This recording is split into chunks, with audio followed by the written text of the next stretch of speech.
Hi, it's Joy Foster, the founder of TechPixies and the host of the Sparkle and Thrive podcast. And I have a special guest for you today, Professor Kate Bird. Thank you for being on the podcast. You have been involved in the TechPixie community for a very long time, and it's had a really big impact on your life. And I wanted to bring you on to tell your story. You do something very unique in the world, and I'd love for you to explain what you do and talk to me about why, when you first started learning how to use social media, you were afraid of getting the message out there. Thank you, Joy. Thank you for having me on today.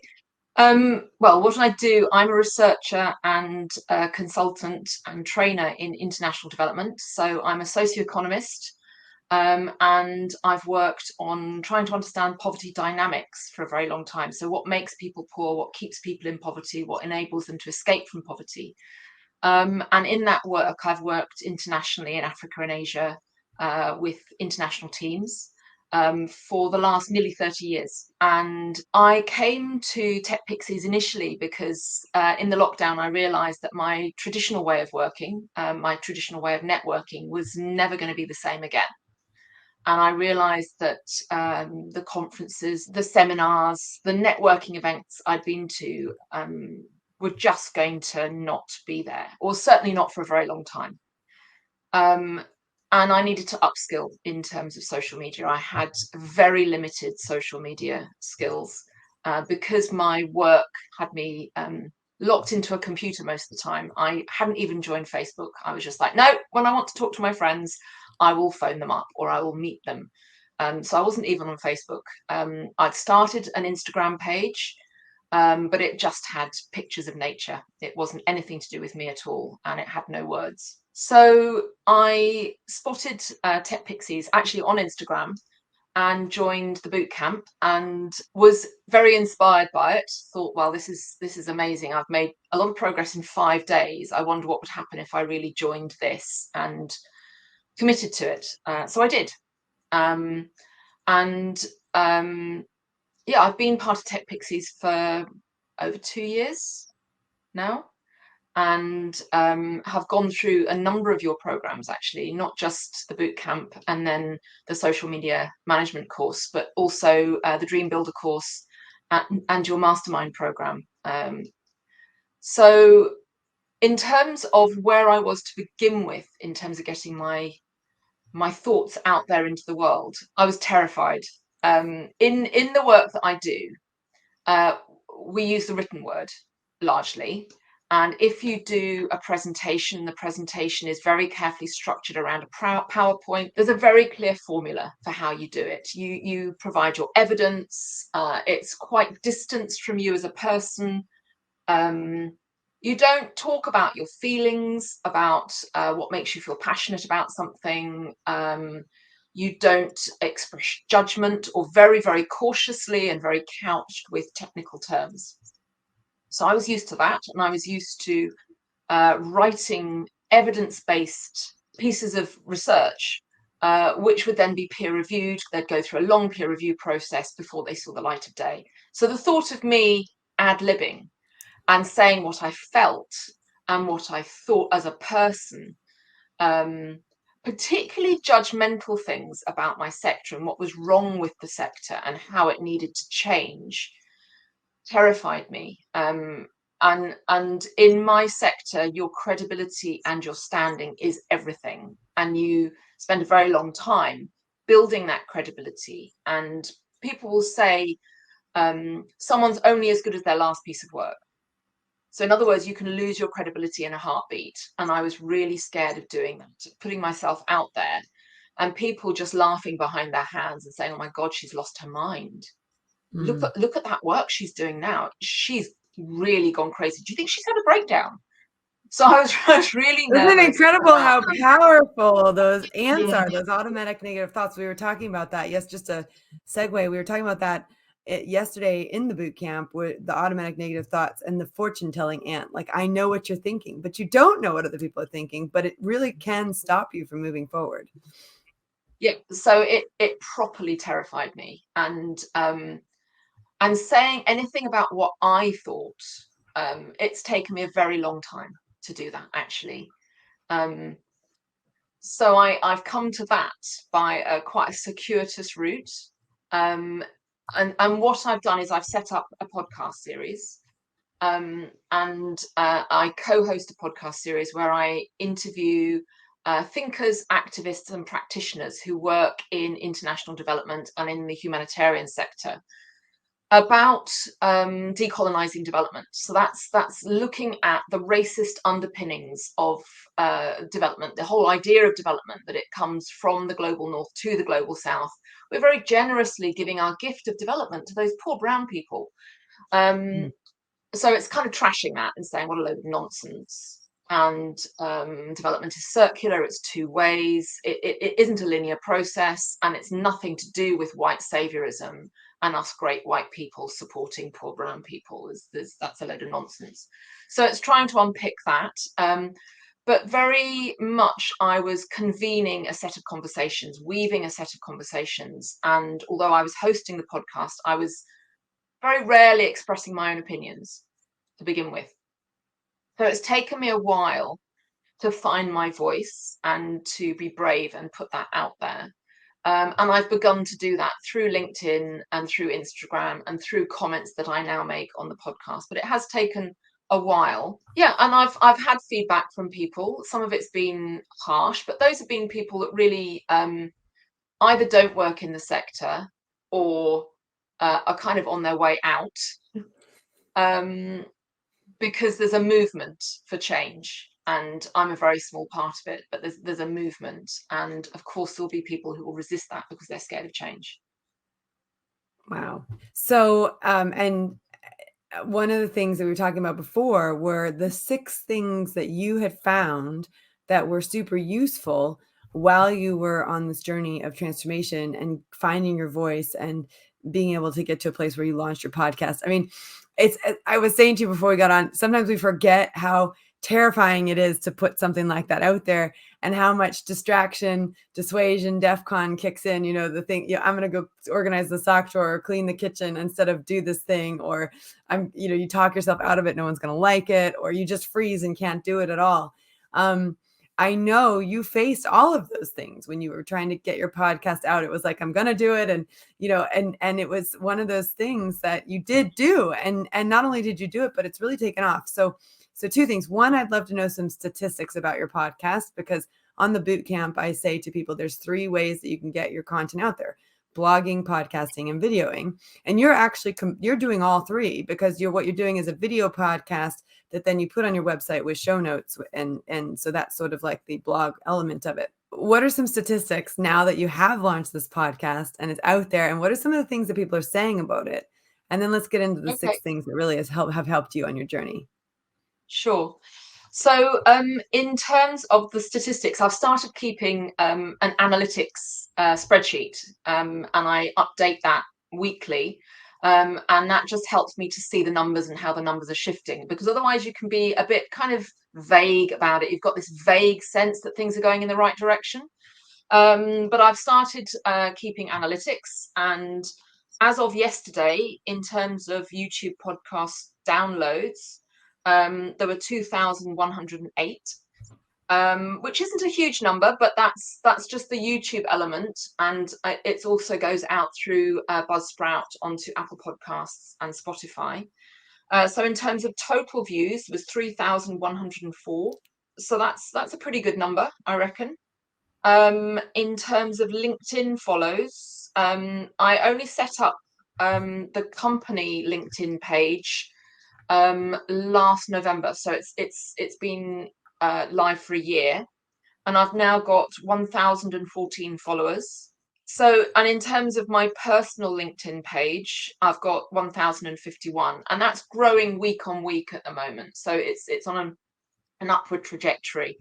And what I'm seeing is that people are now resharing my LinkedIn content. And what I've found is, for example, going to a conference in London where I wasn't expecting to meet people I knew. 3 people came up to me separately and said, I've seen what you're doing, it's fantastic. So that's the power of getting out there on social media, that people had seen it. They hadn't commented on it, they hadn't liked it. So I didn't know they'd even seen it, but they had. and it had impacted on them in terms of thinking, oh, well, that's a good thing that's going on over there in the corner. So that was great. But I've also had some feedback from the CEO of a large charity in the humanitarian sector who contacted me saying, your podcast is great. I'm so glad you're doing it. If you weren't doing it, I would have to. Wow. Which I thought was really lovely endorsement.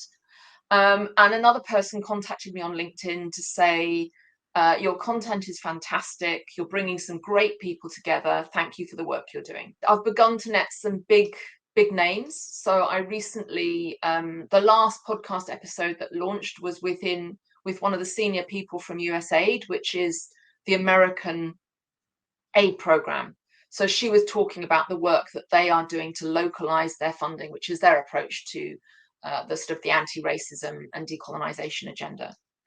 So I take all of those as being kind of real positives. And on the back of that, I have felt emboldened to develop a skill sharing program. So it's a skill sharing and mutual mentoring program, which is kind of shifting slightly away from the idea of training, in that I am not an expert in this. So I'm bringing together people from the sector, and they will have a safe space in which to share ideas. And I will deliver some content, but it will be to provoke discussion and the sharing of their expertise as well. And I've shared that design now with people across the sector, and I'm beginning to get feedback on that. So I'm having a kind of consultation process, and I'm launching that. I'm doing 3 launches for a course that's going to run February through to March. And the idea is that it's a beta program. So it's work in development. So it's going to be discounted this time round. And I'm going to have heavily discounted rates for people from the global south or majority world. So in terms of the 6 things, you asked me for the 6 things that I've identified. The first thing is be clear about the why. If you know why you want to do something, that is very empowering, and it fires you up and it keeps you on track. If you're clear about why you want to do something and you really feel it deeply, and it's a positive drive, it's not the I don't want the blah, blah, blah in my life. It's I want, I can do, I would love. And then related to that, have a vision statement. And I developed my vision statement on the back of doing the Dream Builder program. And also through the mastermind, I kind of revised it through that process. So it's a vision statement that I change. It's not static, and I listen to it every morning before I get out of bed. I've got my little ear pods and I stick them in and I listen to it. And one of the things that Joy said very early on in my membership of TechPixies, I think it was something that came up in a Mindset Monday, was even if you're busy, even if you've got a lot on, do 15 minutes a day towards your dream. Everyone can find 15 minutes. And I've tried to stick true to that. And even when life has felt chaotic, I've done 15 minutes. And one of the things that I've discovered is that if you have a set of positive habits, where you feel you can trust yourself because you're showing up for yourself, you're showing up for your dream, that's very positive and reinforcing. And actually, if you do 15 minutes a day, you will make progress, and then you'll feel proud of yourself and you'll be nearer your goal. Another thing that I found is very, very important is community support. And one of the things that I've really benefited from is the TechPixie community. And one of the things that surprised me is that we all come from very, very different backgrounds. We've got different interests, different personalities. We're working in different sectors and in different ways. And people at very different levels of tech competence. Like, I'm still a bit rubbish, but there I am. I'm all over LinkedIn, and I'm running a podcast, so I can't be that bad.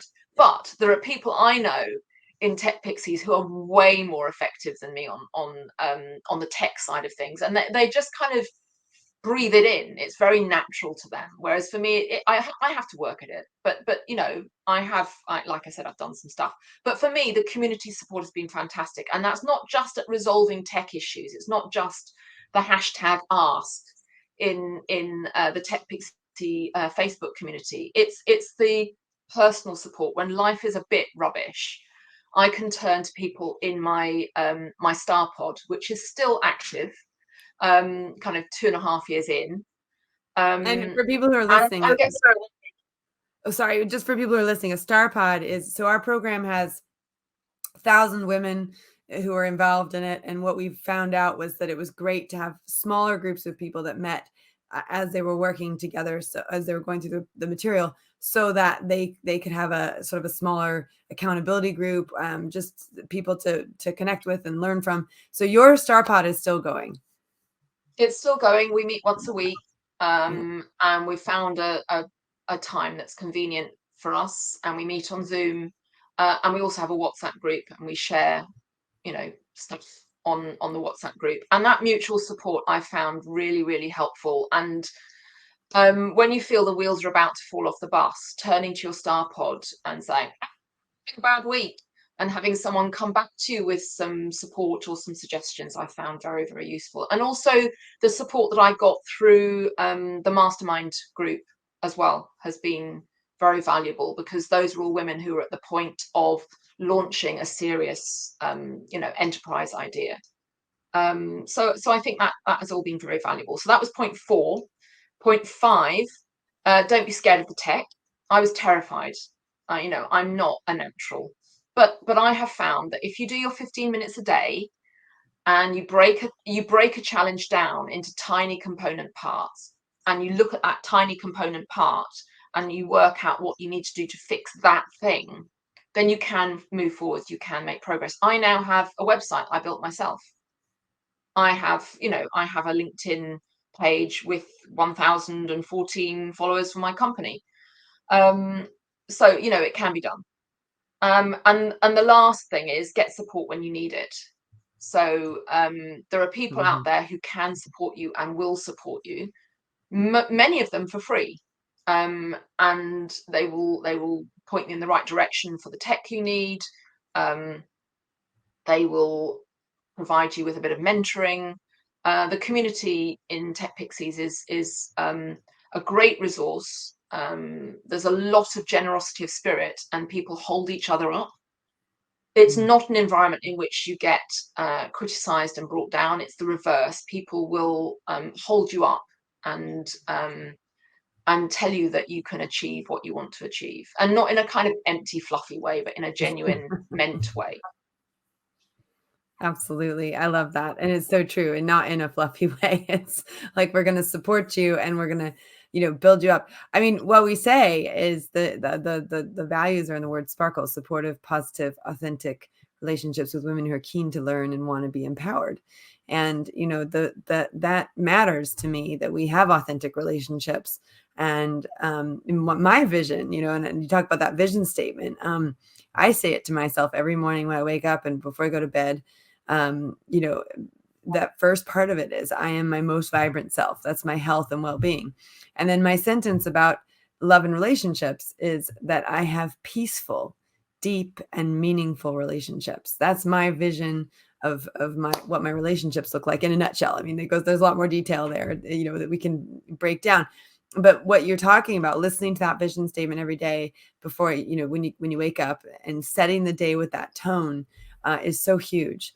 And I think someone might look at you and listen to this interview and go, wow, she's got it all together, and she's just amazing. And you may or may not want to go into the other areas of your life, but you've been managing this and building this with a not perfect background. And I think it's important for us to remember that we all have families to raise. We all have marriages to manage. We all have things that are going on, right? Like I right now, while I'm filming this podcast, I've been flying back and forth to the US to look after my biological mom, who's got bone cancer. And we've got other things going on in our life. So while you're doing all of this, there's also this entire life that's going on for you as well. Has the training that you had through TechPixies, through the mastermind, through Dream Builder, has that had an impact on the personal side of your life as well, not just the professional side? Yeah, very definitely. I mean, I think Just to give some context for people, I have two neurodivergent children. So both my children are neurodivergent. They're both adopted, and they both come with baggage. So my older child, my son, has a kind of spaghetti soup of diagnoses. He has fetal alcohol spectrum disorder, so he was exposed to alcohol in the womb. He has autism, and the version he has is called pathological demand avoidance. So he gets very, very anxious when he perceives that he's being asked to do something, or when he is being asked to do something. He has ADHD, and he has complex trauma. So he's a very complex child. He is in a 52-week placement, which means that he's in a residential facility now, because he was too violent and dangerous to have at home. And we learnt on Monday that he has just been excluded from his second placement. So we have 28 days, now 26 days, to find him a new residential placement. And he has a very large file full of incident reports. So that's going to be very, very difficult.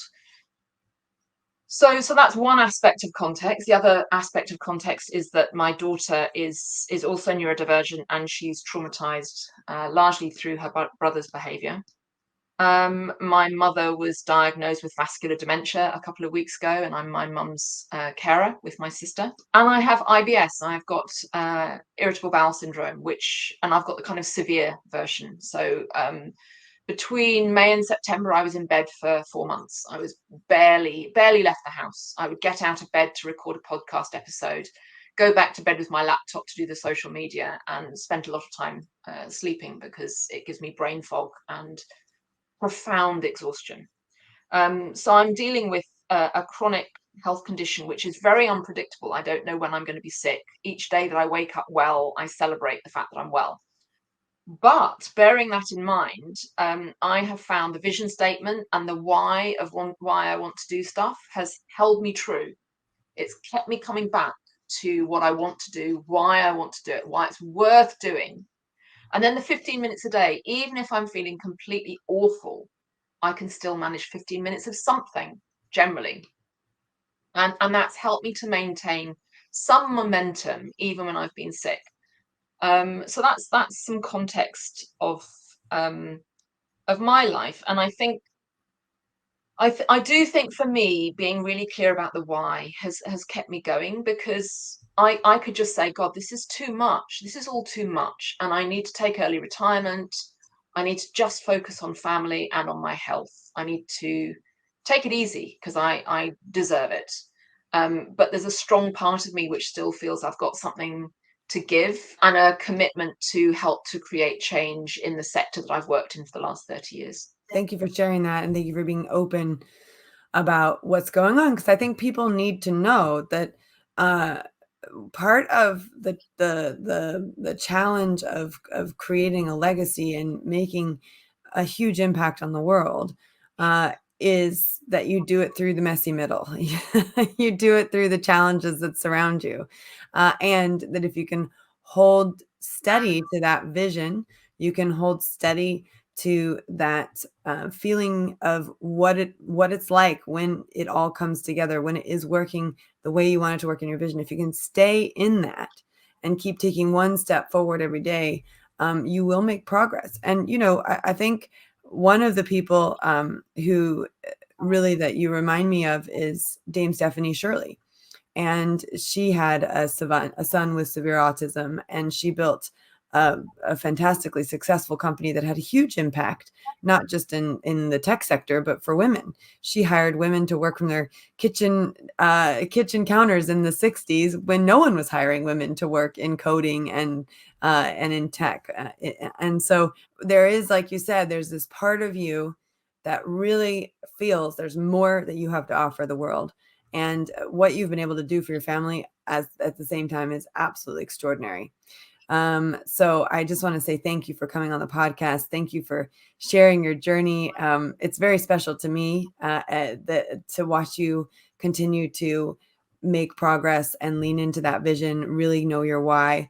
And I just know that the work that you're doing is just phenomenally important.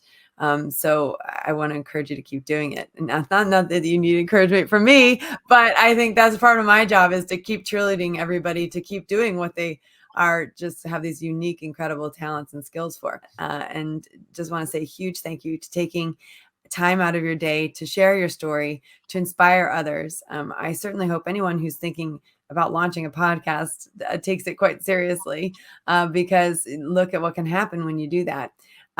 Kate, I'm so grateful to you and for you, and for the time that we've spent working together, and long may it continue. And I look forward to seeing how everything works out for you, as I know you continue to lean into this vision, and the feeling tone of that vision, and crafting a life that you love. Thank you so much. Thank you for having me on today. Thank you. All right. Well, that was a very special interview for me. I really, really wanted to do that interview.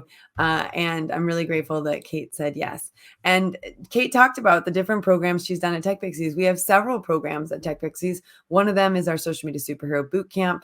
And that is a way to get introduced to social media, to help you decide, do I want to do social media? Do I want to learn social media? So you can find out more at techpixies.com/bootcamp. We also have our social media management certification, which comes off the back of the bootcamp. And that's an opportunity for people, if they want to go much deeper in social media, that they can. And so we would love for you to explore that. Kate also talked about our Dream Builder program. We regularly run vision workshops, and we're putting together our first ever Dream Builder Bootcamp. And I'm very excited about it. In fact, I was thinking about it this morning on my dog walk. What would that look like? What would that feel like? Could we do it this way? Could we do it that way? So I'm playing with some ideas about how I might really do things differently. But the Vision Workshop and the Dream Builder Bootcamp are great ways to find out about our Dream Builder program. You can also go to techpixies.com/dreambuilder to find out about that. And if you have any questions whatsoever, or if you're interested in our mastermind, we have a few places that are available for the second half of this year, for people that are thinking, I want to level up my business, and I want to start really working towards building a 6-figure plus business. That's what the mastermind is there for. And really the best candidates for our mastermind are those who've gone through our Social Media Superhero Bootcamp, who've gone through our social media management certification, who've gone through Dream Builder. So it's a real opportunity to solidify everything you learn and go to the next level. So if you're listening to this and you say, actually, I'd really like to do that, just email us at support@techpixies.com, and we'll have a conversation with you. I just want to say thanks again for listening. You may not know this, because I haven't had a chance to announce it yet, but we have crossed over the 100,000 download mark on our podcast. And I'm so excited about that. And we wouldn't have reached that if you hadn't been listening or sharing your the podcast that you like. So please do, if you love this podcast, share it with people. Please comment on the podcast, leave a review. We would love that. We love our reviews. I read through them, and it helps me to craft the podcast on an even better level. I'm so grateful that we hit that 100,000 mark. So thank you very much for the listening and the sharing, and long may it continue. We were featured last night at the Digital Women for the podcast of the year. For the third time, we were a finalist, and for the third time, we didn't win, but that's okay. We put ourselves forward, and that's what matters. So thank you again for being a loyal listener, and I will catch up with you on our next opportunity on the podcast. Thanks for now. Bye.